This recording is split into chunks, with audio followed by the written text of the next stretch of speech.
Pipick up lang po, sink. Saan? Sink. Dek, tabi mo na, may bayad sa mo. Ay, paano lang po, pagkabalik na lang po kasi yung customer andito. Hindi po yung ID ko eh. Para may ID. Andito na po yung ID ko eh. Ha? Kinuha po yung ID ko eh.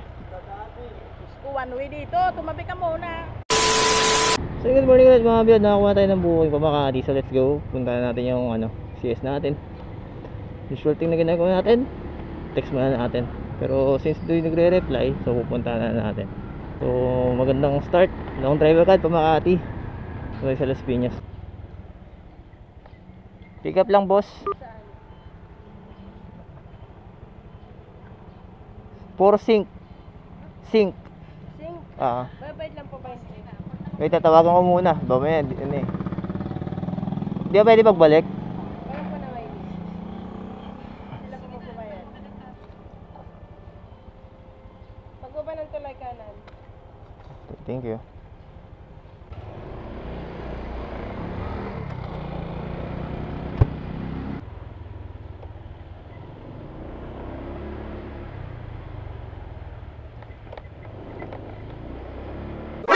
NANI?! Pick up lang po, sink. Saan? Sink. Dek, tabi mo na, may bayad sa mo. Ay, paano lang po, pagkabalik na lang po kasi yung customer andito. Hindi po yung ID ko eh. Para may ID. Andito na po yung ID ko eh. Ha? Kinuha po yung ID ko eh. Gusto one way dito, tumabi ka muna. Hindi ka na makabalik dito one way. Bigyan mo ko ID para makabalik ka. Paano nga po may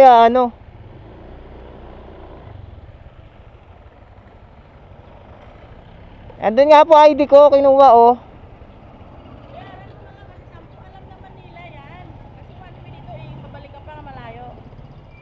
Hindi ko nga po maano kasi hindi pa nga po namin yung customer. Pagbalik nga lang po, dadaan din naman po. ID ang anong Ito nga po yung ID ko. Kinuha nga po, wala na po. Ito lang. Hindi pwede, dapat may ID ka iwan dito sa akin. Babalik naman po ako kasi andun po yung ID ko eh. O balik ka doon. Balik ka kasi dapat may ID ka iwan sa akin. Kasi Ito nga po yung ID, oh, bayad. ito nga po oh. Oo, ilan reimburse mo yan sa customer mo mga ticket. Oo nga po, babalik naman po kasi nandito po yung ID ko. Oh, dapat mag-iwan ka sa akin isa ID pa. Isa nga lang po yung dala kong ID, nandun nga Kasi po. one way dito kuya, ang ibalik mo sa kabila na eh. Naintindihan mo? Pero dun pa rin po naman yung ticket nyo, diba? Iba yan eh. Oo nga po, pero papasok po kayo dito. Pero dito pa rin po papasok, diba? Pahiram lang ang ID. Kung wala kang ID, balik.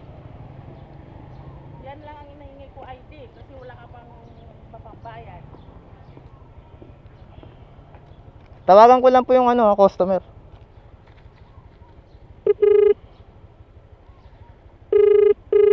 Aga-aga eh. Mamilo po. Kasi pagbalik na lang kamo ko yung bayad. Hindi ba, ayaw nga po paalisin kasi kung aalis daw po, mag-iwan daw po ako ng ID. Yung ID ko ang iniwan. Kung gusto niyo, mababayaran ko muna ma'am, anuhin niyo na lang po, okay lang po. Bayaran na po muna. Sige po. O sige po, salamat ma'am. Ate sana po nakakaintindi din po kayo, babalik din naman po agad eh.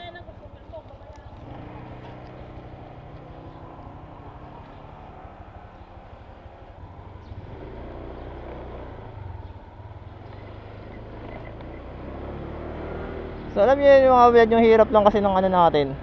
Kaya minsan pag hindi matawagan yung CS, syempre anong natin kung if ever na hindi bayaran, 'di ba? So nagbigay tayo ng isang ID doon. Anong kukunin natin susunod? So 20 pesos tsaka 10 pesos, 30 pesos. So malaking bagay 'yun sa amin mga kabilad, alam niyo ba?